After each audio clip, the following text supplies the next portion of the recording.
ಎಲ್ಲರಿಗೂ ನಮಸ್ಕಾರ. ಆರೋಗ್ಯದಲ್ಲಿ ಆಯುರ್ವೇದ ಕಾರ್ಯಕ್ರಮಕ್ಕೆ ತಮಗೆಲ್ಲ ಸ್ವಾಗತ. ನಾನು ನಿಮ್ಮ ಸಂತೋಷ್. ಹಾಗೆ ನನ್ನ ಜೊತೆ ಇದ್ದಾರೆ ಡಾಕ್ಟರ್ ಪ್ರವೀಣ್ ಕುಮಾರ್ ಸರ್. ನಿಮಗೂ ಕೂಡ ಕಾರ್ಯಕ್ರಮಕ್ಕೆ ಸ್ವಾಗತ. ನಾವು ಆಹಾರ ಪದ್ಧತಿಯಲ್ಲಿ ಯಾವ ರೀತಿ ಏನಾದರೂ ಬದಲಾವಣೆಗಳನ್ನು ಮಾಡ್ಕೋಬೇಕು ಅನ್ನೋದ್ರ ಬಗ್ಗೆ ಡಿಸ್ಕಸ್ ಮಾಡ್ತಾ ಇದ್ವಿ. ಅದ್ರ ಮುಂದುವರೆದ ಭಾಗವಾಗಿ ಸರ್, ಈಗ ಕಾಮನ್ ಆಗಿ ಹೇಳೋದಾದ್ರೆ ಋತುಚರ್ಯದಲ್ಲಿ ಅಂದ್ರೆ ಚಳಿಗಾಲ, ಬೇಸಿಗೆಗಾಲ, ಮಳೆಗಾಲ, 3 ಕಾಲದಲ್ಲಿ ಈ ವಾತಜ ಪ್ರಕೃತಿಯವರಿಗೆ ಏನಾದ್ರೂ ಜೀವನ ಶೈಲಿಯಲ್ಲಿ ಏನಾದ್ರೂ ಬದಲಾವಣೆ ಮಾಡ್ಕೋಬೇಕಾ, ಏನು ಅದನ್ನೊಂದು ಸಮತೋಲನ ಕಾಪಾಡ್ಕೋಬೇಕಾದ್ರೆ? ಸೊ ಈಗ ನಾ ಆಗಲೇ ಹೇಳ್ದಂಗೆ ಈ ವಾತಜ ಪ್ರಕೃತಿಯವರು ದಿನಚರ್ಯದಲ್ಲೂ ಕೂಡ ಆಹಾರ ವಿಹಾರಗಳನ್ನ ಸ್ವಲ್ಪ ಮಟ್ಟಿಗೆ ಬದಲಾವಣೆ ಮಾಡಿಕೊಂಡ್ರೆ ದೇಹದಲ್ಲಿ ವಾತ ಇನ್ನಷ್ಟು ವೃದ್ಧಿ ಆಗೋದನ್ನ ತಪ್ಪಿಸ್ಬೋದು. ಅದರಿಂದ ವಾತಜ ಕಾಯಿಲೆಗಳಿಂದ ದೂರ ಇರ್ಬೋದು. ಅದೇ ರೀತಿಯಲ್ಲಿ ಈಗ ನಾವು ದಿನಚರ್ಯ ಫಾಲೋ ಮಾಡ್ತಾ ಇದ್ವಿ ವಾತ ಪ್ರಕೃತಿಗೆ ಅನುಗುಣವಾಗಿ ಅಂದರೆ ಅಷ್ಟೇ ಸಾಲೋದಿಲ್ಲ. ಈ ಋತುಚರ್ಯ ಬಂದಾಗ ಋತುಗಳಿಗೆ ಅನುಗುಣವಾಗಿ ವಾತಾವರಣದಲ್ಲೂ ಕೂಡ ತುಂಬ ಬದಲಾವಣೆ ಆಗ್ತದೆ. ವಾತಾವರಣದಲ್ಲಾಗುವ ಬದಲಾವಣೆಯಿಂದ ನಮ್ಮ ಶರೀರದ ಮೇಲೂ ಕೂಡ ಬದಲಾವಣೆ ಆಗ್ತದೆ ಅಥವಾ ಅದ್ರ ಪರಿಣಾಮ ಬೀರುತ್ತೆ. ನಾವು ಅದರದ್ದು ಚೇಂಜಸ್ ತಕ್ಕನಂಗೆ ನಾವೇನು ಚೇಂಜ್ ಮಾಡ್ಕೊಳ್ಳದೆ ಹೋದರೆ ಖಂಡಿತವಾಗ್ಲೂ ನಮಗೆ ಅದರದ್ದು ಪರಿಣಾಮ, ಕೆಟ್ಟ ಪರಿಣಾಮ ಬೀರ್ಬೋದು, ನಾವು ಕಾಯಿಲೆಗಳಿಗೆ ಬೀಳ್ಬೋದು.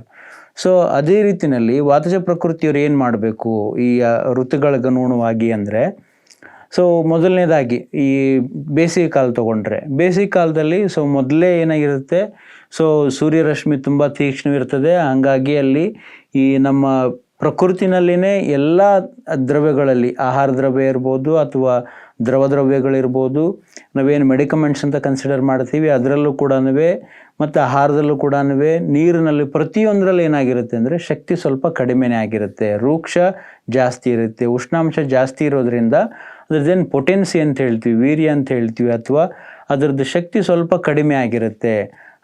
ಆ ಟೈಮಲ್ಲಿ ಅದೇ ಪರಿಣಾಮ ದೇಹದ ಮೇಲೂ ಕೂಡ ಆಗ್ತಾ ಇರ್ತದೆ. ವಾತಜ ಪ್ರಕೃತಿಯವರಲ್ಲಿ ಇನ್ನಷ್ಟು ಒಂದು ಸ್ವಲ್ಪ ವಾತ ಜಾಸ್ತಿ ಆಗಿರ್ತದೆ, ಒಂದು ಸ್ವಲ್ಪ ಉಷ್ಣ ಜಾಸ್ತಿ ಕೂಡ ಆಗಿರುತ್ತೆ. ಹಂಗಿರುವಾಗ ನಮ್ಮ ಆಹಾರ ಪದ್ಧತಿ ಈ ಬೇಸಿಗೆನಲ್ಲಿ ಮಾಡುವಂಥ ಆಹಾರ ಪದ್ಧತಿನೇ ಇರಬೇಕು. ಅಂದರೆ ಅಲ್ಲಿ ಹೆಚ್ಚಿನ ದ್ರವ ಆಹಾರಗಳನ್ನ ತಗೊಳ್ಬೇಕು. ಆ ದ್ರವ ಆಹಾರಗಳು ಕೂಡ ಹೆಂಗಿರಬೇಕು ಅಂದರೆ ನರಿಶ್ ಆಗುವಂಥ ಅಥವಾ ನಮ್ಮ ದೇಹಕ್ಕೆ ಸೂಕ್ತ ನರಿಶ್ಮೆಂಟ್ ಕೊಡುವಂಥವು. ಫಾರ್ ಎಕ್ಸಾಂಪಲ್ ತಗೊಳ್ಳೋದಾದರೆ, ಆ ಟೈಮಲ್ಲಿ ಶೀತ ಮಧುರ ಇರುವಂಥ ಆಹಾರಗಳು. ಶೀತ ಅಂದರೆ ಸ್ವಲ್ಪ ತಂಪು ಕೊಡುವಂಥವು, ಮಧುರ ಅಂದರೆ ಸಿಹಿ ಪದಾರ್ಥಗಳು. ಅವುಗಳನ್ನ ತಗೊಳ್ಳೋದ್ರಿಂದ ಏನಾಗುತ್ತೆ, ನಮ್ಮ ದೇಹಕ್ಕೆ ನರಿಶ್ಮೆಂಟ್ ಸಿಗುತ್ತೆ. ಮತ್ತು ಈ ವಾತ ಪ್ರಕೃತಿಯವರು ಕೂಡ ಬೇರೆ ಥರನಾದ ಕಾಯಿಲೆಗಳಿಂದ ರಕ್ಷಣೆ ಪಡಿಬೋದು. ಅದನ್ನು ಬಿಟ್ಟರೆ ಬೇರೆ ಏನು ಮಾಡಬೇಕು? ಈ ಬೇಸಿಗೆ ಕಾಲದಲ್ಲಿ ಬಲ ಕಡಿಮೆ ಇರ್ತದೆ. ವಾತಜ ಪ್ರಕೃತಿಯವರು ಆ ಟೈಮಲ್ಲಿ ಎಕ್ಸಸೈಸ್ ಅಥವಾ ಫಿಸಿಕಲ್ ಆ್ಯಕ್ಟಿವಿಟೀಸ್ ಅಂತ ಹೇಳ್ತೀವಿ, ವ್ಯಾಯಾಮ ಆ ಥರದ್ದೆಲ್ಲ ಒಂದು ಸ್ವಲ್ಪ ಕಡಿಮೆ ಮಾಡಿದ್ರೇ ಒಳ್ಳೆಯದು.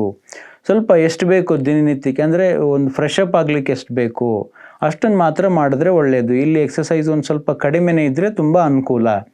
ಅದನ್ನು ಬಿಟ್ಟರೆ ಈ ಫಿಸಿಕಲ್ ವರ್ಕ್ಲೋಡು, ಫಿಸಿಕಲ್ ಆ್ಯಕ್ಟಿವಿಟೀಸು ಅಲ್ಲಿ ಕೂಡ ಒಂಚೂರು ಹೆಚ್ಚಿನ ಫಿಸಿಕಲ್ ಆ್ಯಕ್ಟಿವಿಟೀಸ್ ಅಥವಾ ಹೆಚ್ಚಿನ ಫಿಸಿಕಲ್ ಸ್ಟ್ರೇನ್ ಇಲ್ದಿರೋದೇ ಒಳ್ಳೆಯದು. ಏನಕ್ಕೆ ಅಂದರೆ ಇಲ್ಲಿ ಆಲ್ರೆಡಿ ವಾತ ಜಾಸ್ತಿ ಇರುತ್ತೆ, ಜಾಸ್ತಿ ಫಿಸಿಕಲ್ ಆ್ಯಕ್ಟಿವಿಟೀಸ್ ಮಾಡಿದ್ವಿ, ಸ್ಟ್ರೇನ್ ತೊಗೊಂಡ್ವಿ, ವಾತ ವೃದ್ಧಿ ಆಗುತ್ತೆ, ಕಾಯಿಲೆಗಳಿಗೆ ಬೀಳ್ಬೋದು. ಮೆಂಟಲ್ ಸ್ಟ್ರೇನು ಕೂಡ ಈ ಬೇಸಿಗೆ ಕಾಲದಲ್ಲಿ ಅತ್ಯಂತ ಕಡಿಮೆ ಇರೋದೇ ಒಳ್ಳೆಯದು. ಹಾಗಿದ್ದಾಗ ಮಾತ್ರ ಏನಾಗುತ್ತೆ, ಬೇಸಿಗೆ ಕಾಲದಲ್ಲಿ ಆಗುವಂಥ ಬದಲಾವಣೆಗಳಿಂದ ವಾತ ಪ್ರಕೃತಿಯವರು ಅವರು ರಕ್ಷಣೆ ಮಾಡ್ಕೊಳ್ಬೋದು. ಅದೇ ರೀತಿ ಚಳಿಗಾಲಕ್ಕೆ ಬಂದರೆ, ಚಳಿಗಾಲದಲ್ಲಿ ಮೊದಲೇ ಶೀತಾಂಶ ಜಾಸ್ತಿ ಇರುತ್ತೆ. ಈ ವಾತ ಪ್ರಕೃತಿಯವರಲ್ಲೂ ಕೂಡ ಏನಿರುತ್ತೆ, ಶೀತಗುಣ ಜಾಸ್ತಿ ಇರುತ್ತೆ ವಾತಜ ಗುಣದಿಂದ. ಹಾಗಾಗಿ ಇವ್ರ ದೇಹದಲ್ಲಿ ಅವಾಗ ಈ ಶೀತ ವಾತಾವರಣದಲ್ಲಿ ಹೆಚ್ಚಾಗಿರುತ್ತೆ. ಅದರ ಪರಿಣಾಮವಾಗಿ ಇವ್ರ ದೇಹದಲ್ಲೂ ಕೂಡ ಶೀತಾಂಶ ಹೆಚ್ಚಾಗ್ಬಿಡುತ್ತೆ. ಹಾಗಾಗಿನೇ ವಾತಜ ಪ್ರಕೃತಿಯವರು ಈ ಶೀತದ ಸಮಯದಲ್ಲಿ ಸ್ವಲ್ಪ ಕಷ್ಟ ಅನುಭವಿಸ್ತಾರೆ, ನಾರ್ಮಲ್ ಆಗಿ ಕಷ್ಟ ಅನುಭವಿಸ್ತಿರ್ತಾರೆ. ಹಾಗಾಗಿ ಇದರಿಂದ ರಕ್ಷಣೆ ಪಡೆಯೋಕೆ ಏನು ಮಾಡಬೇಕು, ಅವಾಗ ಏನು ಮಾಡಬೇಕು ಅಂದರೆ ಅವ್ರದ್ದೊಂದು ಸ್ವಲ್ಪ ಆಹಾರ ವಿಹಾರ ಹೆಂಗಿರಬೇಕು ಅಂದರೆ ಉಷ್ಣ ಪ್ರಿಯರಾಗಬೇಕು ಆ ಟೈಮಲ್ಲಿ. ಉಷ್ಣ ಆಹಾರಗಳನ್ನ ತಗೊಳ್ಬೇಕು. ಉಷ್ಣ ಆಹಾರಗಳಂದರೆ ಹೆಂಗಿರಬೇಕು ಅಂದರೆ, ಸ್ಟಾರ್ಟಿಂಗ್ ಫುಡ್ ತಗೊಳ್ಳುವಂಥ ಫುಡ್ಡು ಕೂಡ ಬಿಸಿಯಾಗಿರೋದು ತುಂಬ ಒಳ್ಳೆಯದು. ಅದರಿಂದ ಉಷ್ಣ ಗುಣದಿಂದ ದೇಹ ಬಿಸಿಯಾಗಿರುತ್ತೆ. ಶೀತಾಂಶನ ಕಡಿಮೆ ಮಾಡುತ್ತೆ. ಮತ್ತು ಶೀತಾಂಶ ಕಡಿಮೆ ಆಗೋದ್ರಿಂದ ಶೀತಗುಣದಿಂದ ಬರುವಂಥ ಕೆಲವು ಕಾಯಿಲೆಗಳು, ಈ ಜಾಯಿಂಟನ್ನು ಹಿಡ್ಕೊಳ್ಳುವಂಥದ್ದಾಗಲಿ, ಜಾಯಿಂಟ್ ಪೇನ್ಸ್ ಆಗಲಿ, ಅಥವಾ ಮಸ್ಕ್ಯುಲರ್ ಕ್ಯಾಚ್ ಆಗಲಿ, ನ್ಯೂರಲಾಜಿಕಲ್ ಪ್ರಾಬ್ಲಮ್ಸ್ ಆಗಲಿ, ಇವುಗಳನ್ನು ಅದರಿಂದ ತಪ್ಪಿಸ್ಬೋದು ಬಿಸಿ ಆಹಾರ ತಗೊಳ್ಳೋದ್ರಿಂದ. ಜೊತೆಗೇನೆ ಅಲ್ಲಿರುವಂಥ ಆಹಾರಗಳದ್ದು ಗುಣ ಹೆಂಗಿರಬೇಕು ಅಂದರೆ ಅವು ಒಂದು ಸ್ವಲ್ಪ ಉಷ್ಣ ಆಗಿರಬೇಕು, ಉಷ್ಣವೀರ್ಯಗಳಾಗಿರಬೇಕು. ಈ ಉಷ್ಣವೀರ್ಯಗಳು ಯಾವ್ದು ತೊಗೊಳ್ಬೋದು? ಆ ಟೈಮಲ್ಲಿ ಒಂದು ಸ್ವಲ್ಪ ಗೋಧಿಯಿಂದ ಮಾಡಿರುವಂಥ ಆಹಾರಗಳನ್ನ ತೊಗೊಳ್ಬೋದು. ಅದನ್ನು ಬಿಟ್ಟರೆ ಈ ರಾಗಿಯಿಂದ ಮಾಡಿರುವಂಥವು, ಸಜ್ಜಿಯಿಂದ ಮಾಡಿರುವಂಥವು ಇವುಗಳನ್ನ ತೊಗೊಳ್ಳೋದ್ರಿಂದ, ಮತ್ತು ಪೂರ್ವಿಕರು ಏನು ಬಳಸ್ತಾ ಇದ್ರು ಅದ್ರ ಜೊತೆಗೆ ಈ ಆಹಾರಗಳನ್ನ ತೊಗೊಳ್ಳೋದ್ರಿಂದ ಏನಾಗ್ತದೆ, ನಮ್ಮ ದೇಹ ಬಿಸಿಯಾಗಿರಲಿಕ್ಕೆ ಅನುಕೂಲ ಆಗ್ತದೆ. ಜೊತೆಗೆ ಈ ವಾತದ ಶೀತ ಗುಣದಿಂದ ಆಗುವಂಥ ತೊಂದರೆಗಳನ್ನು ಈ ಚಳಿಗಾಲದಲ್ಲಿ ತಪ್ಪಿಸ್ಬೋದು.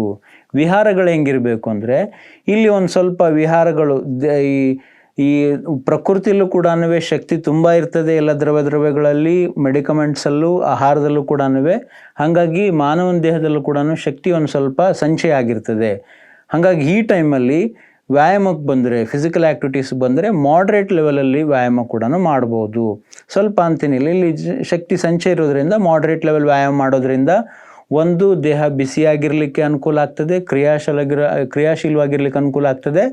ಮತ್ತು ಈ ಚಳಿಗಾಲದಲ್ಲಿ ಉಂಟಾಗುವ ಶೀತದ ಅಡ್ಡ ಪರಿಣಾಮಗಳನ್ನ ವ್ಯಾಯಾಮದಿಂದ ತಪ್ಪಿಸ್ಬೋದು. ಮೆಂಟಲ್ ಆ್ಯಕ್ಟಿವಿಟೀಸ್ ಅಥವಾ ಸ್ಟ್ರೇನ್ ಎಷ್ಟಿರಬೇಕು, ಇಲ್ಲಿ ಈ ಟೈಮಲ್ಲಿ ಮೈಲ್ಡ್ ಟು ಮಾಡ್ರೇಟ್ ಇರುವಂಥದ್ದು ತುಂಬ ಅನುಕೂಲ ಆಗುತ್ತೆ. ಸೊ ಇಷ್ಟು ಮಾಡ್ತು ಅಂದರೆ ಈ ಚಳಿಗಾಲದಲ್ಲಿ ವಾತಜ ಪ್ರಕೃತಿಯವರಿಗೆ ಆಗುವಂಥ ತೊಂದರೆಗಳು, ಈ ಶೀತಗುಣದಿಂದ ಆಗುವಂಥ ತೊಂದರೆಗಳಿಂದ ದೂರ ಇರ್ಬೋದು. ಅದೇ ಥರ ಈ ಮಳೆಗಾಲಕ್ಕೆ ಬಂದರೆ, ಮಳೆಗಾಲದಲ್ಲೂ ಕೂಡ ಸಮ್ವಾಟ್ ಅಲ್ಲಿ ಕೂಡ ಪ್ರಕೃತಿನಲ್ಲಿ ಶೀತಗುಣ ಹೆಚ್ಚಾಗಿರುತ್ತೆ, ಕಫಗುಣನೂ ಹೆಚ್ಚಾಗಿರುತ್ತೆ. ಸೊ ಆ ಟೈಮಲ್ಲಿ ಏನಾಗ್ತದೆ, ಈ ವಾತನೂ ಕೂಡ ಈ ಶೀತಗುಣದಿಂದ ವಾತ ವೃದ್ಧಿ ಆಗುವಂಥ ಸಾಧ್ಯತೆ ಇರುತ್ತೆ ಪ್ರಕೃತಿನಲ್ಲೂ. ಅದರ ಪರಿಣಾಮವಾಗಿ ಮಾನವನ ಶರೀರದಲ್ಲೂ ಕೂಡ ಶೀತಗುಣದಿಂದ ವಾತ ವೃದ್ಧಿ ಆಗುವಂಥ ಸಾಧ್ಯತೆ ಇರುತ್ತೆ.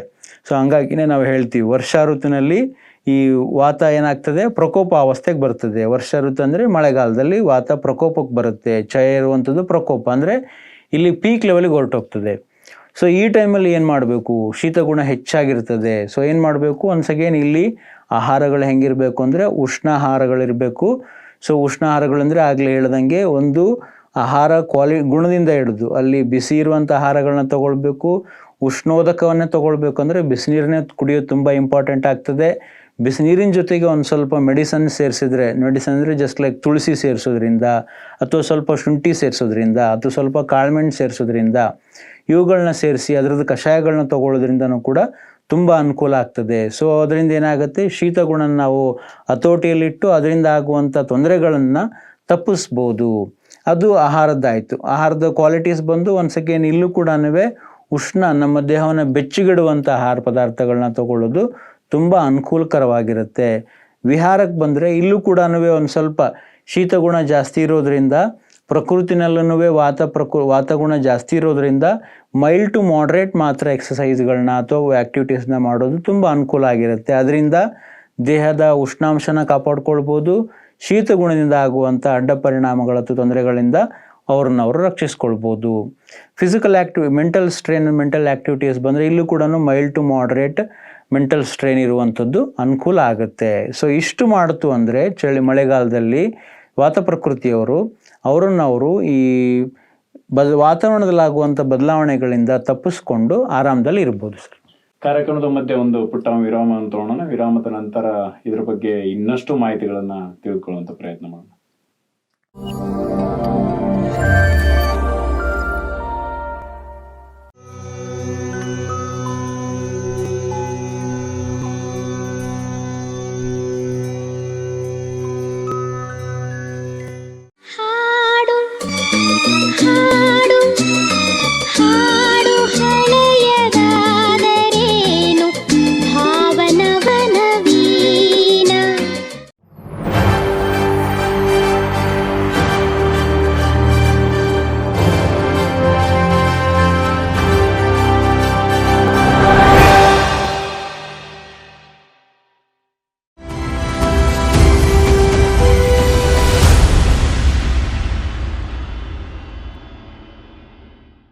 ಕೃಷಿ ಈ ದೇಶದ ಬೆನ್ನೆಲುಬು. ದೇಶದ ಒಟ್ಟು ಜನಸಂಖ್ಯೆಯ 70% ಜನ ನಂಬಿರುವುದು ಈ ಕೃಷಿಯನ್ನೇ. ಸಾಂಪ್ರದಾಯಿಕ ಕೃಷಿಯಿಂದ ಆಧುನಿಕ ಕೃಷಿ, ಸಾವಯವ ಕೃಷಿ, ಹೀಗೆ ಕೃಷಿಯಲ್ಲಿನ ಹಾಗೂ ಕೃಷಿ ಅವಲಂಬಿತ ಕ್ಷೇತ್ರದಲ್ಲಿ ನೂತನ ಆವಿಷ್ಕಾರಗಳು ನಡೆದೇ ಇರುತ್ತವೆ. ಇಂಥ ಆವಿಷ್ಕಾರಗಳ ಅನಾವರಣವೇ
ವಿರಾಮದ ನಂತರ ಆರೋಗ್ಯದಲ್ಲಿ ಆಯುರ್ವೇದ ಕಾರ್ಯಕ್ರಮಕ್ಕೆ ಸ್ವಾಗತ.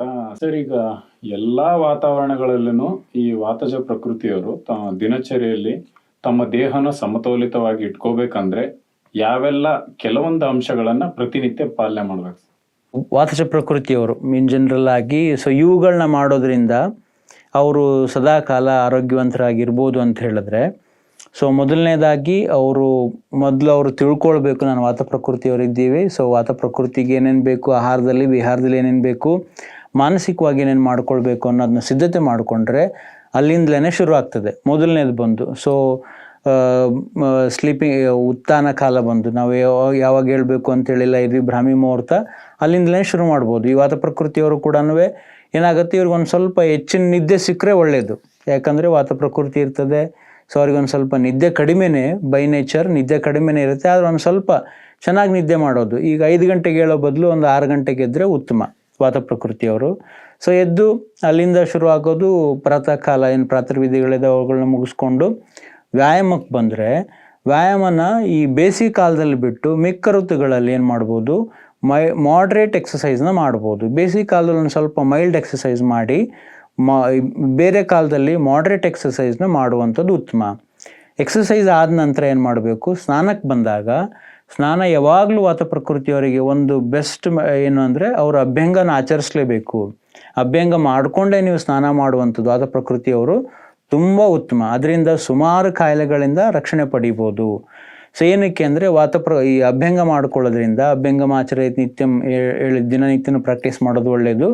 ಅದರಲ್ಲೂ ವಾತ ಪ್ರಕೃತಿಯವರ ಅಭ್ಯಂಗನ ಪ್ರಾಕ್ಟೀಸ್ ಮಾಡೋದು ತುಂಬ ಇಂಪಾರ್ಟೆಂಟ್ ಆಗುತ್ತೆ. ಯಾಕೆ ಅಂದರೆ ಅಭ್ಯಂಗ ಅಂದರೆ ಆಯಿಲನ್ನು ತೊಗೊಂಡು ಮೈಗೆಲ್ಲ ನಾವು ಅಪ್ಲೈ ಮಾಡಿಕೊಂಡು ಅನುಲೋಮಗತಿನಲ್ಲಿ, ವಿಲೋಮಗತಿ ಅಲ್ಲ, ಅನುಲೋಮಗತಿನಲ್ಲಿ ಯಾವ ದಿಕ್ಕಿನಲ್ಲಿ ರೋಮಗಳಿದೆ ಅದೇ ದಿಕ್ಕಿನಲ್ಲಿ ನಾವು ಮೈಗೆಲ್ಲ ಎಣ್ಣೆ ಹಚ್ಕೊಂಡು, ಸ್ವಲ್ಪ ಈ ಇಂಡೈರೆಕ್ಟಾಗಿ ಹೀಟ್ ಮಾಡಿರುವಂಥ ಎಣ್ಣೆನ ತೊಗೊಂಡು ಮೈಗೆಲ್ಲ ಹಚ್ಕೊಂಡು ಒಂದು 10-15 ಮಿನಿಟ್ಸ್ ಬಿಟ್ಟು ಬಿಸಿನೀರಿಂದ ಸ್ನಾನ ಮಾಡುವಂಥದ್ದು.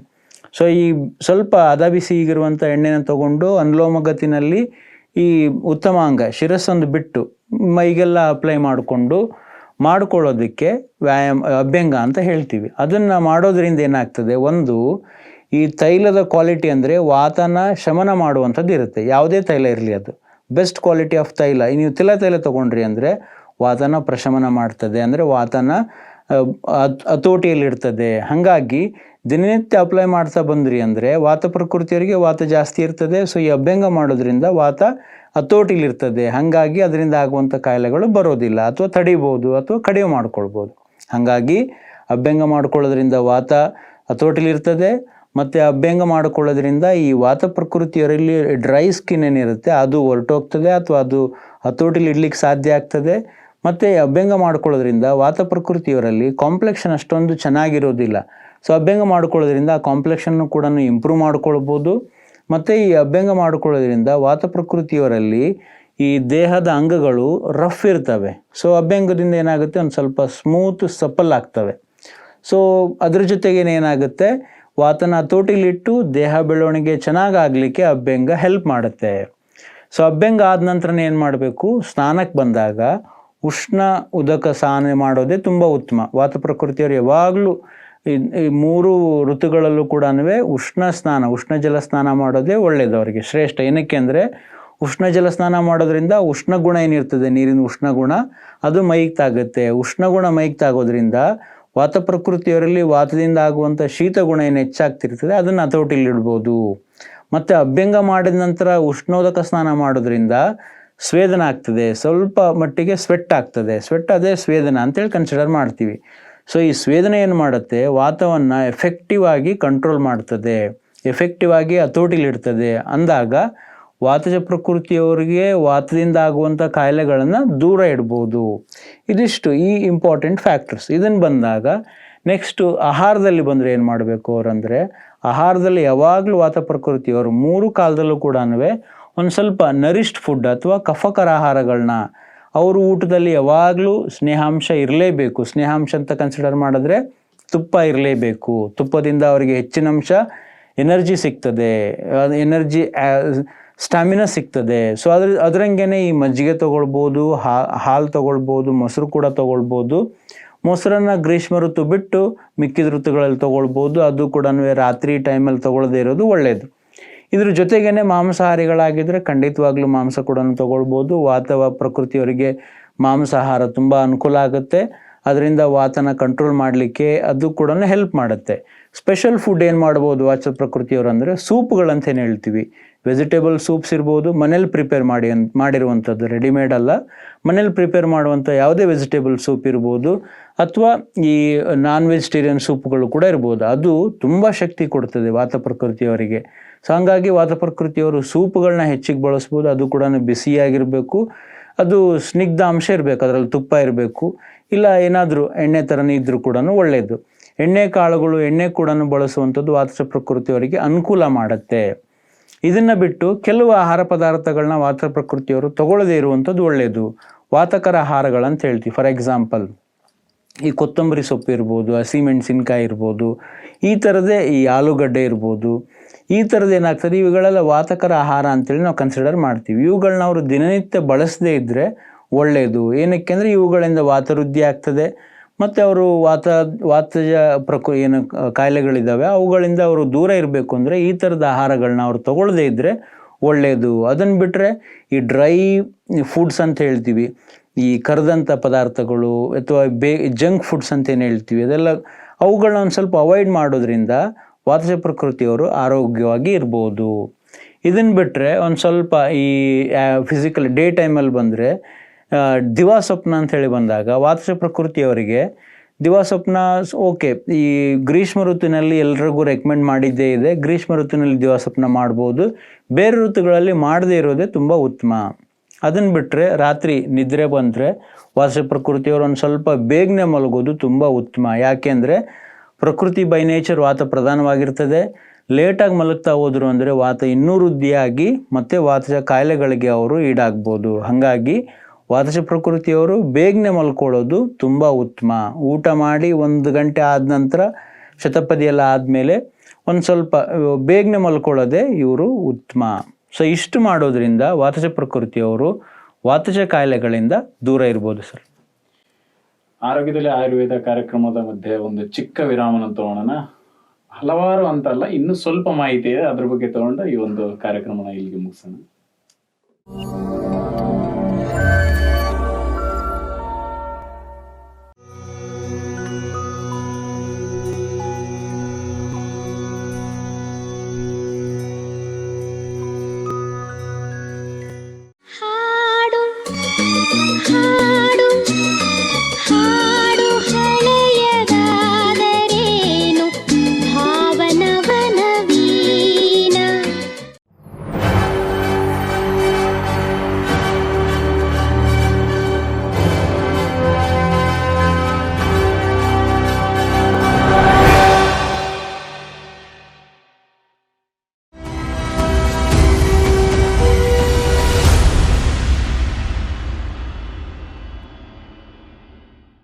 ಕೃಷಿ ಈ ದೇಶದ ಬೆನ್ನೆಲುಬು. ದೇಶದ ಒಟ್ಟು ಜನಸಂಖ್ಯೆಯ 70% ಜನ ನಂಬಿರುವುದು ಈ ಕೃಷಿಯನ್ನೇ. ಸಾಂಪ್ರದಾಯಿಕ ಕೃಷಿಯಿಂದ ಆಧುನಿಕ ಕೃಷಿ, ಸಾವಯವ ಕೃಷಿ, ಹೀಗೆ ಕೃಷಿಯಲ್ಲಿನ ಹಾಗೂ ಕೃಷಿ ಅವಲಂಬಿತ ಕ್ಷೇತ್ರದಲ್ಲಿ ನೂತನ ಆವಿಷ್ಕಾರಗಳು ನಡೆದೇ ಇರುತ್ತವೆ. ಇಂಥ ಆವಿಷ್ಕಾರಗಳ ಅನಾವರಣವೇ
ವಿರಾಮದ ನಂತರ ಆರೋಗ್ಯದಲ್ಲಿ ಆಯುರ್ವೇದ ಕಾರ್ಯಕ್ರಮಕ್ಕೆ ಸ್ವಾಗತ ಸರ್. ಈಗ ಸವಿಸ್ತರವಾಗಿ ಎಲ್ಲ ಮಾಹಿತಿಗಳನ್ನು ತಗೊಂಡಿದ್ವಿ.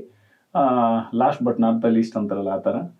ಸರ್, ಈಗ ದಿನನಿತ್ಯದಲ್ಲಿ ಬಳಸಂತ ಏನಾದರೂ ಮೆಡಿಕೇಶನ್ಸ್ ಇದೆಯಾ ಸರ್ ಆಯುರ್ವೇದದಲ್ಲಿ, ಎಸ್ಪೆಷಲಿ ವಾತಜ ಪ್ರಕೃತಿಯವರಿಗೆ? ಸೊ ವಾತಜ ಪ್ರಕೃತಿಯವರು ಈಗ ಏನು ಹೇಳಿದೆ ಇವಾಗ ಇಲ್ಲಿ ತನಕ ದಿನಚರ್ಯ ಋತುಚರ್ಯದಲ್ಲಿ ಅವುಗಳನ್ನ ಫಾಲೋ ಮಾಡೋದ್ರಿಂದ ಹೆಚ್ಚಿನ ಅಂಶ ವಾತವ್ಯಾಧಿಗಳನ್ನ ಖಂಡಿತವಾಗ್ಲೂ ದೂರ ಇಡ್ಬೋದು ಅಥವಾ ಅದರಿಂದ ಪಾರಾಗ್ಬೋದು. ಇನ್ನೂ ಒಂದು ಹೆಜ್ಜೆ ಮುಂದೆ ಹೋಗಿ ಸೊ ಏನಾದರೂ ಮೆಡಿಸಿನ್ಸ್ ತೊಗೊಂಡು ನಾವು ಹೆಲ್ದಿಯಾಗಿರ್ಲಿಕ್ಕೆ ಪ್ರಯತ್ನ ಪಡ್ಬೋದಾ ಅಂತ ಕೇಳಿದರೆ ಖಂಡಿತವಾಗ್ಲೂ ಮಾಡ್ಬೋದು. ಏನು ಅಂದರೆ ಸೊ ವಾತಜ ಪ್ರಕೃತಿಯವರು ಅಂತ ಗೊತ್ತಾದ ಕೂಡಲೇ ವಾತ ಪ್ರಧಾನವಾಗಿರ್ತದೆ, ಅದನ್ನು ಹತೋಟಿಯಲ್ಲಿ ಇಡಲಿ ಇವೆಲ್ಲ ಮಾಡಿದ್ರೆ ಸಾಕಾಗ್ತದೆ. ಇನ್ನೂ ಒಂದು ಹೆಜ್ಜೆ ಮುಂದೆ ಹೋಗಿ ಟು ಬಿ ಸೇಫರ್ ಸೈಡ್ ಏನಾದರೂ ಮಾಡ್ಬೋದಾ ಅಂದರೆ ಸೊ ಈಗಾಗಲೇ ಹೇಳ್ದಂಗೆ ಅಭ್ಯಂಗನ ಮೆಡಿಕೇಟೆಡ್ ಆಯಿಲ್ಸ್ ಇದೆ, ಅವುಗಳನ್ನ ಮಾಡೋದ್ರಿಂದ ಇನ್ನು ಎಫೆಕ್ಟಿವ್ ಆಗಿ ಅಭ್ಯಂಗ ಆಗ್ತದೆ. ಯಾವೆಲ್ಲ ಆಯಿಲ್ಗಳನ್ನ ಯೂಸ್ ಮಾಡ್ಬೋದು ವಾತಜ ಪ್ರಕೃತಿಯವರು ಅಂದರೆ ಕ್ಷೀರಬಲ ತೈಲ ಅಂತ ಸಿಗ್ತದೆ, ಕ್ಷೀರಬಲ ತೈಲ ಅಂಥೇಳಿ. ಅದು ಕ್ಷೀರಬಲ ತೈಲದಲ್ಲಿ ಮತ್ತೆ 101 ಅಂತ ಇದೆ, ಆವರ್ತಿತ ಅಂತಿದೆ. ಆವರ್ತಿತ ಅಲ್ಲ, ಪ್ಲೇನ್ ಕ್ಷೀರಬಲ ತೈಲದಿಂದನೇ ಅಭ್ಯಂಗ ಮಾಡ್ಕೊಳ್ಳೋದ್ರಿಂದ ದಿನನಿತ್ಯ ಎಫೆಕ್ಟಿವ್ ಆಗಿ ವಾತನ ಕಂಟ್ರೋಲ್ ಮಾಡ್ಬೋದು. ಇನ್ನೂ ಒಂದು ಅದೇ ಥರದ ಇರುವಂಥ ಆಯಿಲ್ ಅಂತಂದರೆ ಧನ್ವಂತರ ತೈಲ ಅಂತ ಹೇಳ್ತೀವಿ. ಈ ಕ್ಷೀರಬಲ ತೈಲ, ಧನ್ವಂತರ ತೈಲ ಇವೆರಡುಗಳನ್ನ ಯೂಸ್ ಮಾಡಿ ಅಭ್ಯಂಗ ಮಾಡ್ತಾ ಬಂದ್ರಿ ಅಂದರೆ ಖಂಡಿತವಾಗ್ಲೂ ನೀವು ಏನು ವಾತಜ ಪ್ರಕೃತಿಯವರು ವಾತಜ ಕಾಯಿಲೆಗಳನ್ನ ದೂರ ಇಡ್ಬೋದು, ಸಾಕಷ್ಟು ವಾತಜ ಕಾಯಿಲೆಗಳನ್ನ ದೂರ ಇಡ್ಬೋದು. ಅದೇ ಥರ ಬೇರೆ ಏನಾದರೂ ಬಳಸ್ಬೋದಾ ಅಂತ ಕೇಳಿದ್ರೆ ಸೊ ಒಂದು ಅವಲೇಹ ಬರ್ತದೆ, ಚ್ಯವನ್ಪ್ರಾಶ ಅವಲೇಹ ಕೇಳಿರ್ಬೋದು, ಇಲ್ಲ ಅಶ್ವಗಂಧ ಅವಲೇಹ ಅಂತ ಕೇಳಿರ್ಬೋದು. ಈ ಚ್ಯವನ್ಪ್ರಾಶ ಅವಲೇಹ ಅಥವಾ ಅಶ್ವಗಂಧ ಅವಲೇಹ ಇವುಗಳನ್ನು ಕೂಡ ವಾತ ಪ್ರಕೃತಿಯವರು ದಿನನಿತ್ಯದಲ್ಲಿ ಎಷ್ಟು ಅಂದರೆ ಒಂದು ಅಡಿಕೆ ಪ್ರಮಾಣ, ಒಂದು ಅಡಿಕೆ ಗಾತ್ರ ಪ್ರಮಾಣ ಅಲ್ಲ ಅಂದರೆ ಇನ್ನೂ ಸ್ಪೆಸಿಫಿಕ್ ಆಗಿ ಹೇಳೋದಾದರೆ ಒಂದು ಟೀ ಸ್ಪೂನ್ ಅಂತ ಹೇಳ್ತೀವಿ. 1 ಟೀ ಸ್ಪೂನ್ ಅಂದರೆ ಒಂದು 5 ಗ್ರಾಮ್, ಒಂದು 5 ಗ್ರಾಮ್ನಿಂದ 10 ಗ್ರಾಮ್ ಬೆಳಗ್ಗೆ ಒಂದು ಸರ್ತಿ ಅಥವಾ ಸಾಯಂಕಾಲ ಒಂದು ಸರ್ತಿ, ಇಲ್ಲ ಬೆಳಗ್ಗೆ ಅಷ್ಟೇ ತುಂಬ ಖಾಲಿ ಹೊಟ್ಟೆನಲ್ಲಿ ತೊಗೊಂಡು ಒಂದು ಸ್ವಲ್ಪ ಹಾಲು ಕುಡಿಯೋದ್ರಿಂದ ಖಂಡಿತವಾಗ್ಲೂ ವಾತಜ ಪ್ರಕೃತಿಯವರು ತಮ್ಮ ದೇಹದಲ್ಲಿ ವಾತವನ್ನು ಕಂಟ್ರೋಲ್ ಇಡ್ಬೋದು. ಯಾವುದು ಅಶ್ವಗಂಧ ಲೇಹ ಆಗ್ಬೋದು ಅಥವಾ ಈ ಚ್ಯವನ್ಪ್ರಾಶ ಲೇಹ ಆಗ್ಬೋದು. ಸೊ ಇವುಗಳಿಂದ ತಗೊಳ್ಳೋದ್ರಿಂದ ವಾತನ ಖಂಡಿತವಾಗ್ಲೂ ತೊಗೊಂಡು ಮೇಲೊಂದು ಸ್ವಲ್ಪ ಹಾಲು ಕುಡಿಬೋದು. ಎಷ್ಟು ತೊಗೊಳ್ಬೇಕು? ಚಿಕ್ಕ ಮಕ್ಕಳಾಗಿದ್ದರೆ ಬಿಲೋ 3 ಇಯರ್ಸ್ ಅವರಿಗೆ ತುಂಬ ಚಿಕ್ಕ ಪ್ರಮಾಣ, ಒಂದು ಅರ್ಧ ಚಮಚದಲ್ಲಿ ಅರ್ಧ ಅಥವಾ ಕೊಡದೇ ಇದ್ರೇ ಒಳ್ಳೆಯದು. 6 ವರ್ಷದ ನಂತರ ಮಕ್ಕಳಿಗೆ ಕೊಡ್ಬೋದು, ಅಲ್ಲಿ ಅವರಿಗೆ 1/4 ಚಮಚ ಕೊಡ್ಬೋದು. 8 ವರ್ಷ 10 ವರ್ಷದ ನಂತರ ಅರ್ಧ ಚಮಚ ಕೊಡ್ಬೋದು. 12 ವರ್ಷದ ನಂತರ 1 ಚಮಚ ಕೂಡ ಕೊಡ್ಬೋದು. ದೊಡ್ಡವರು ಕೂಡ 1 ಚಮಚ ಅಥವಾ 2 ಚಮಚ ಬೆಳಗ್ಗೆ ಖಾಲಿ ಹೊಟ್ಟೆಯಲ್ಲಿ ತೊಗೊಂಡು ಸಾಯಂಕಾಲ ತೊಗೊಳ್ಳೋದೇವಿದ್ರೆ ನಡೆಯುತ್ತೆ. ಅದನ್ನು ತೊಗೊಂಡು ಮೇಲೆ ಒಂದು ಸ್ವಲ್ಪ ಹಾಲು ಕುಡಿಯೋದ್ರಿಂದ ವಾತಜ ಪ್ರಕೃತಿಯವರು ವಾತ ದೋಷವನ್ನು ತಮ್ಮ ದೇಹದಲ್ಲಿ ಹತೋಟಿಲಿ ಇಡ್ಬೋದು. ಇದನ್ನು ಬಿಟ್ಟರೆ ಬೇರೆ ಇನ್ನೇನಾದರೂ ಮಾಡ್ಬೋದಾ ಅಂತ ಕೇಳಿದ್ರೆ ಸೊ ನಸ್ಯ ಅಂತ ನಾವು ಈಗಾಗಲೇ ಎಕ್ಸ್ಪ್ಲೇನ್ ಮಾಡಿದ್ವಿ, ನಸ್ಯಕರ್ಮ. ಸೊ ವಾತಜ ಪ್ರಕೃತಿಯವರು ನಸ್ಯಕರ್ಮ ಮಾಡ್ಕೊಳ್ಳೋದ್ರಿಂದ ಯಾವ ತೈಲ ಸ್ಪೆಷಲ್ಲಾಗಿ ಸೆಲೆಕ್ಟ್ ಮಾಡೋದಾದರೆ ಅಣುತೈಲದಿಂದ ನಸ್ಯ ಮಾಡ್ಕೊಳ್ತಾ ಬಂದರು ಅಂದರೆ ಪ್ರತಿಮರ್ಶ ನಸ್ಯ ಆಗಲೇ ಹೇಳ್ದಂಗೆ 2 ಹನಿ ದಿನ ರಾತ್ರಿ ಹಾಕ್ಕೊಳ್ತಾ ಬಂದರು ಅಂದರೆ ಅಲ್ಲೂ ಕೂಡ ಈ ಉತ್ತಮಾಂಗದಲ್ಲಿ ಆಗುವಂಥ ವಾತವೃದ್ಧಿನ ವಾತ ಪ್ರಕೃತಿಯವರು ಖಂಡಿತವಾಗ್ಲೂ ಹತೋಟಿಲಿ ಇಡ್ಬೋದು. ಸೊ ಇಷ್ಟು ಮಾಡ್ತು ಅಂದರೆ ಇದು ಮೋರ್ ದೆನ್ ಸಫಿಷಿಯೆಂಟ್ ಆಗ್ತದೆ. ವಾತಜ ಪ್ರಕೃತಿಯವರು ವಾತವೃದ್ಧಿಯಾಗಿ ವಾತಜ ಕಾಯಿಲೆಗಳನ್ನು ಅವಾಯ್ಡ್ ಮಾಡಲಿಕ್ಕೆ ಇದಿಷ್ಟು ಸಾಕಾಗ್ತದೆ ಸರ್. ಈ ವಾತ ಪ್ರಕೃತಿಯವರ ಗುಣಲಕ್ಷಣಗಳು ಹೇಗಿರ್ತವೆ ಅನ್ನೋದ್ರ ಬಗ್ಗೆ ತಿಳ್ಕೊಂಡ್ವಿ. ಇನ್ನು ಅವರು ಗುಣಲಕ್ಷಣನ ಬದಲಾಯಿಸ್ಕೊಳೋದಿದ್ರೆ ಯಾವ ರೀತಿ ಬದಲಾಯಿಸ್ಕೋಬೋದು ಸರ್? ಅಂದರೆ ನೀವು ಕೇಳೋಂಥ ಪ್ರಶ್ನೆ ಏನು ಅಂತ ನಾನು ಅರ್ಥ ಮಾಡ್ಕೊಂಡೆ ಅಂದರೆ ಪ್ರಕೃತಿನ ಏನಾದರೂ ಬದಲಾಯಿಸ್ಕೊಳ್ಬೋದಾ? ಓಕೆ. ಸೊ ಪ್ರಕೃತಿನ ಬದಲಾಯಿಸ್ಕೊಳ್ಳಿಕ್ಕೆ ಸಾಧ್ಯನೇ ಇಲ್ಲ ಸರ್. ಏನಕ್ಕೆ ಅಂದರೆ ಪ್ರಕೃತಿ ಆಗಲೇ ಹೇಳ್ದಂಗೆ ಪ್ರಕೃತಿ ಏನಾಗುತ್ತೆ ಅಂದರೆ ಸೊ ಶುಕ್ರ ಶೋಣಿತ ಸಂಯೋಗ ಯೋದೋಷ ಭವೇತ್ ಉತ್ಕಟ ಪ್ರಕೃತಿ ಜಾಸ್ತಿ. ಅಂದರೆ ಬೈ ಬರ್ತೆ ನಮಗೆ ಒಂದು ಸೆಟ್ ಆಫ್ ಕ್ವಾಲಿಟೀಸ್ ಬಂದುಬಿಟ್ಟಿರುತ್ತೆ, ಫಿಸಿಕಲ್ ಕ್ವಾಲಿಟೀಸ್ ಮತ್ತು ಮೆಂಟಲ್ ಕ್ವಾಲಿಟೀಸ್ ಕೂಡ ಬಂದುಬಿಟ್ಟಿರುತ್ತೆ. ಜಸ್ಟ್ ಲೈಕ್ ಜೆನೆಟಿಕ್ ಫ್ಯಾಕ್ಟರ್ ಥರ, ಬಯೋಲಾಜಿಕಲ್ ಫ್ಯಾಕ್ಟರ್ಸ್ ಥರ ನಮ್ಮ ದೇಹದಲ್ಲಿ ಅವು ಆಸುವಕ್ಕಾಗಿರ್ತದೆ. ಹಾಗಾಗಿ ಸೊ ಆ ಗುಣಗಳಿಗೆ ಅನುಗುಣವಾಗಿ ಈ ಮಾನವ ಅಥವಾ ಮನುಷ್ಯ ಬಿಹೇವ್ ಮಾಡ್ತಾನೆ. ಅದೊಂದು ಥಾಟ್ಸ್ ಇರುತ್ತೆ, ಅದನ್ನ ಥಾಟ್ ಪ್ರೊಸೆಸ್ ಇರುತ್ತೆ, ಫಿಸಿಕಲ್ ಆ್ಯಕ್ಟಿವಿಟೀಸ್ ಎಲ್ಲ ಇರುತ್ತೆ. ಈ ಪ್ರಕೃತಿನ ಇದರಿಂದ ಆಗುವಂಥ ಈ ಕಾಯಿಲೆಗಳು ಬರುವಂಥವೇನಿರ್ತವೆ ಅವುಗಳನ್ನ ನಾವು ತಪ್ಪಿಸ್ಕೊಳ್ಬೋದೇ ಹೊರತು ಆದರೆ ಪ್ರಕೃತಿನ ನಾವು ಚೇಂಜ್ ಮಾಡ್ಕೊಳ್ಲಿಕ್ಕೆ ಸಾಧ್ಯನೇ ಇಲ್ಲ. ಪ್ರಕೃತಿನ ನಾವು ತಿಳ್ಕೊಂಡು ಅದರಿಂದ ಆಗುವಂಥ ತೊಂದರೆಗಳಿಂದ ನಾವು ದೂರವಾಗ್ಬೋದೇ ಹೊರತು ಪ್ರಕೃತಿನ ಚೇಂಜ್ ಮಾಡ್ಕೊಳ್ಲಿಕ್ಕೆ ಆಗೋದೇ ಇಲ್ಲ. ಫಾರ್ ಎಕ್ಸಾಂಪಲ್, ಈ ವಾತಜ ಪ್ರಕೃತಿ ಅಂತ ನಮಗೆ ಗೊತ್ತಾಯಿತು, ನಾವು ವಾತಜ ಪ್ರಕೃತಿಯವರು ಇದ್ದೇವೆ ಅಂತ ಗೊತ್ತಾಯಿತು ಅಂತ ಆದರೆ ವಾತಜ ಪ್ರಕೃತಿಯವರು ಸಾಮಾನ್ಯವಾಗಿ ತುತ್ತಾಗುವಂಥ ಕಾಯಿಲೆಗಳಂದರೆ ಈ ಆರ್ಥರೈಟಿಸ್ ಇರ್ಬೋದು, ನ್ಯೂರಲಾಜಿಕಲ್ ಡೆಫಿಸಿಟ್ಸ್ ಇರ್ಬೋದು, ಅಥವಾ ಈ ಥರ ತೊಂದರೆಗಳಿಗೆ ಅವರು ತುತ್ತಾಗ್ತಾರೆ. ಈ ತೊಂದರೆಗಳನ್ನು ನಾವು ಹೆಂಗೆ ಅವಾಯ್ಡ್ ಮಾಡ್ಬೋದು ಅಂತ ನಾವು ಯೋಚನೆ ಮಾಡ್ಬೋದು. ಮತ್ತು ಖಂಡಿತವಾಗ್ಲೂ ಆಹಾರ ವಿಹಾರಗಳನ್ನ ನಮ್ಮ ಪ್ರಕೃತಿಗೆ ಅನುಗುಣವಾಗಿ ಮಾಡ್ಕೊಳ್ಳೋದ್ರಿಂದ ಈ ಕಾಯಿಲೆಗಳನ್ನ ದೂರ ಮಾಡ್ಬೋದು. ಆದರೆ ಪ್ರಕೃತಿನ ಚೇಂಜ್ ಮಾಡಲಿಕ್ಕೆ ಸಾಧ್ಯನೇ ಇಲ್ಲ ಸರ್. ಪ್ರಕೃತಿನ ಚೇಂಜ್ ಮಾಡೋದಂದರೆ ಮತ್ತೆ ರೀಇನ್ಕಾರ್ನೇಷನ್ ಅಥವಾ ಇನ್ನೊಂದು ಸರ್ತಿ ಜನ್ಮ ಮಾಡಬೇಕೇನೋ. ಹಾಗಾಗಿ ಪ್ರಕೃತಿನ ಚೇಂಜ್ ಮಾಡ್ಕೊಳ್ಲಿಕ್ಕೆ ಆಗೋದೇ ಇಲ್ಲ ಸರ್. ಸರ್, ಈಗ ಸಾಮಾನ್ಯವಾಗಿ ನನ್ನಲ್ಲೀಗ ವಾತಜ ಗುಣಗಳು ಇದಾವೆ ಅಂತ ಗೊತ್ತಾದಾಗ ಸಾಮಾನ್ಯವಾಗಿ ಯಾವೆಲ್ಲ ರೋಗಗಳು ಬರ್ಬೋದು ಸರ್, ಮತ್ತು ಅವನ್ನ ಶಾರ್ಟ್ ಆಗಿ ಹೇಳೋದಾದ್ರೆ ಯಾವ ರೀತಿ ತಪ್ಪಿಸ್ಬೋದು ಸರ್ ಆ ರೋಗಗಳಿಂದ? ಫೈನ್. ಸೊ ನಾ ಈಗ ಹೇಳ್ದಂಗೆ ಸರ್, ವಾತಜ ಪ್ರಕೃತಿ ನೀವಂತ ಗೊತ್ತಾದ ಅಂದರೆ ಅದರಿಂದ ಬರುವಂಥ ಕಾಯಿಲೆಗಳಂದರೆ 80 ರೀತಿ ವಾತಜ ವಿಕಾರಗಳಿದೆ. 80 ರೀತಿ ವಾತಜ ವಿಕಾರಗಳಲ್ಲಿ ಗ್ರಾಸ್ ಅಥವಾ ಇಂಪಾರ್ಟೆಂಟ್ ನೋಡೋದಾದರೆ ಅಥವಾ ಗ್ರಾಸ್ ಆಗಿ ಕ್ಲಾಸಿಫಿಕೇಶನ್ ಮಾಡೋದಾದರೆ ನ್ಯೂರಲಾಜಿಕಲ್ ಡಿಸಾರ್ಡರ್ಸ್ ಅಂತ ಹೇಳ್ತೀವಿ. ಅಂದರೆ ನರಗಳಿಗೆ, ವ್ಯೂಹಗಳಿಗೆ ಸಂಬಂಧಪಟ್ಟಂಥ ಡಿಸಾರ್ಡರ್ಸ್ಗಳಂತ ಹೇಳ್ತೀವಿ. ಎರಡನೇದು ಮಸ್ಕ್ಯುಲೋಸ್ಕೆಲೆಟಲ್ ಡಿಸಾರ್ಡರ್ಸ್ ಅಂತ ಹೇಳ್ತೀವಿ. ಅಂದರೆ ಈ ಮಾಂಸಖಂಡಗಳು ಮತ್ತು ಮೂಳೆಗಳಿಗೆ ಸಂಬಂಧಪಟ್ಟಂಥ ಕಾಯಿಲೆಗಳಂತ ಹೇಳ್ತೀವಿ. ಸೊ ಇವುಗಳಿಂದ ಹೆಚ್ಚಿನ ಮನುಷ್ಯರು ಇದರಿಂದನೇ ಬಳಲ್ತಾರೆ, ಅಥವಾ ವಾತವ್ಯಾಧಿಗಳು ಇವುಗಳಿಂದನೇ ಬಳಲ್ತಾರೆ. ಇದನ್ನು ಬಿಟ್ಟು ಸುಮಾರು ವಾತವ್ಯಾಧಿಗಳಿದ್ದಾವೆ. ಆದರೆ ಇವುಗಳು ಹೆಚ್ಚಿನ ಅಂಶ ಅಥವಾ ಈಗ ಹೆಚ್ಚಿನ ಜನ ಇದರಿಂದನೇ ಬಳಲ್ತಾ ಇರ್ತಾರೆ. ಸೊ ಇವುಗಳನ್ನ ಹೆಂಗೆ ತಪ್ಪಿಸ್ಬೇಕು ಅಂದರೆ ಆಗಲೇ ಹೇಳ್ದಂಗೆ, ಸೊ ವಾತಜ ಪ್ರಕೃತಿ ಅಂತ ಗೊತ್ತಾದ ಕೂಡಲೇ ನಾವೇನು ಮಾಡಬೇಕು, ನಮ್ಮ ಆಹಾರದಲ್ಲಿ, ವಿಹಾರದಲ್ಲಿ ಮತ್ತು ಮಾನಸಿಕ ಚಟುವಟಿಕೆಗಳಲ್ಲಿ ನಾವು ಕಂಟ್ರೋಲ್ ಮಾಡ್ತಾ ಬಂತು ಅಂದರೆ, ಅಥವಾ ಒಂದು ಸರಿಯಾದ ದಿಕ್ಕಿನಲ್ಲಿ ಹೋಯ್ತು ಅಂತಂದರೆ ಖಂಡಿತವಾಗ್ಲೂ ವಾತ ಪ್ರಕೃತಿ ಇದ್ರೂ ಕೂಡ ದೇಹದಲ್ಲಿ ವಾತ ವೃದ್ಧಿ ಆಗದೇ ಇರೋಂಗೆ ನೋಡಿಕೊಂಡು, ಈ ಕಾಯಿಲೆಗಳು ಬರದೇ ಇರೋಂಗೆ ನೋಡಿಕೊಂಡು ನಾವು ಆರೋಗ್ಯವಾಗಿರ್ಬೋದು ಸರ್.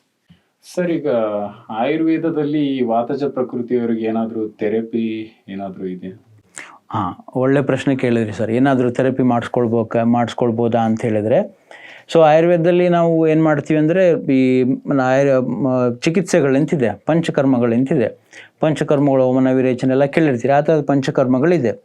ಸೊ ಈ ವಾತ ಪ್ರಕೃತಿಯವರು ಏನು ಮಾಡ್ಕೊಳ್ಬೇಕು ಅಂದರೆ, ಋತುಗಳಿಗನುಗುಣವಾಗಿ ಅವರು ಈ ಚಿಕಿತ್ಸೆಗಳನ್ನ ತಗೊಳ್ಬೋದು. ಋತುಗಳಿಗನುಗುಣವಾಗಿ ಚಿಕಿತ್ಸೆಗಳನ್ನ ಋತು ಶೋಧನ ಅಂತ ಹೇಳ್ತೀವಿ. ಅದರ ಅನುಗುಣವಾಗಿ ಚಿಕಿತ್ಸೆಗಳನ್ನ ತಗೊಳ್ತಾ ಬಂದರು ಅಂದರೆ ವಾತ ಪ್ರಕೃತಿಯವರು ವಾತದೋಷ ವೃದ್ಧಿ ಆಗ್ತಾ ಇರೋದನ್ನ ತಡೆಗಟ್ಟಿ ವಾತಜ ಕಾಯಿಲೆಗಳನ್ನ ತಡಿಬೋದು. ಫಾರ್ ಎಕ್ಸಾಂಪಲ್, ಈಗ ವರ್ಷಾ ಋತುವಿನಲ್ಲಿ ವಾತ ಪ್ರಕೋಪ ಅವಸ್ಥೆ ತಲುಪುತ್ತೆ ಅಂತ ಹೇಳ್ತೀವಿ. ವರ್ಷಾ ಋತುವಿನಲ್ಲಿ ಅಂದರೆ ಮಳೆಗಾಲ ಟೈಮಲ್ಲಿ ವಾತ ಪ್ರಕೋಪ ಅವಸ್ಥೆ ತಲುಪುತ್ತೆ. ಸೊ ಆ ಟೈಮಲ್ಲಿ ಏನು ಮಾಡ್ಬೋದು ಅಂದರೆ, ವಾತಜ ಪ್ರಕೃತಿಯವರಿಗೆ ಬೆಸ್ಟ್ ಥೆರಪಿ, ಬೆಸ್ಟ್ ಟ್ರೀಟ್ಮೆಂಟ್ ಅಂದರೆ ಬಸ್ತಿ ಅಂತ ಹೇಳ್ತೀವಿ, ಅಥವಾ ಸಾಮಾನ್ಯ ಲ್ಯಾಂಗ್ವೇಜಲ್ಲಿ ಹೇಳೋದಾದರೆ ಎನಿಮಾ ಥೆರಪಿ ಅಂತ ಹೇಳ್ತೀವಿ. ಸೊ ಇವರು ಪ್ರತಿ ವರ್ಷಾ ಋತುವಿನಲ್ಲೂ ಎನಿಮಾ ಥೆರಪಿ ತಗೊಳ್ಳೋದ್ರಿಂದ ಖಂಡಿತವಾಗ್ಲೂ, ಮತ್ತು ಎನಿಮಾ ಥೆರಪಿ ಅವರವರು ಗುಣಲಕ್ಷಣಕ್ಕೆ, ಅವ್ರಿಗೆ ಇರುವಂಥ ತೊಂದರೆಗಳಿಗೆ ಅನುಗುಣವಾಗಿ ಸಾಕಷ್ಟು ಎನಿಮಾ ಥೆರಪಿ ಇದೆ. ಅವ್ರದ್ದು ಅದನ್ನು ಲಕ್ಷಣ ನೋಡಿಕೊಂಡು ನಿಮ್ಮ ವೈದ್ಯರು ಅದನ್ನ ಸೆಲೆಕ್ಟ್ ಮಾಡಿ ಅದನ್ನು ಕೊಡ್ತಾರೆ. ಸೊ ಹಂಗಾಗಿ ವಾತಜ ಪ್ರಕೃತಿಯವರು ಎನಿಮಾ ಥೆರಪಿನ ವರ್ಷದಲ್ಲಿ ಅಟ್ಲೀಸ್ಟ್ ಒಂದ್ಸರಿನಾದರೂ ತಗೊಳ್ಳೋದ್ರಿಂದ ಅವ್ರ ದೇಹದಲ್ಲಿರುವಂಥ ವಾತವನ್ನು ಖಂಡಿತವಾಗ್ಲೂ ಎಫೆಕ್ಟಿವ್ ಆಗಿ ಕಂಟ್ರೋಲ್ ಮಾಡಿ ವಾತದಿಂದ ಆಗುವಂಥ ಕಾಯಿಲೆಗಳಿಂದ ದೂರ ಇರ್ಬೋದು ಸರ್. ಸರ್, ಕಳೆದ 2 ಎಪಿಸೋಡ್ಗಳಲ್ಲಿ ನಾವು ಈ ಒಂದು ವಾತಜ ಪ್ರಕೃತಿಯ ಬಗ್ಗೆ ತುಂಬ ಸವಿಸ್ತಾರವಾಗಿ ಮಾಹಿತಿಯನ್ನು ತಗೊಂಡಿದ್ದೀವಿ. ಕಾರ್ಯಕ್ರಮದಲ್ಲಿ ಇದ್ದು ನಮ್ಮ ಎಲ್ಲ ಪ್ರಶ್ನೆಗಳಿಗೆ ಸಹಕರಿಸಿ ಸಾಕಷ್ಟು ಮಾಹಿತಿಯನ್ನು ನೀಡಿದ್ದಕ್ಕೆ ತುಂಬ ಧನ್ಯವಾದಗಳು. ನಮಸ್ತೆ, ಥ್ಯಾಂಕ್ ಯು.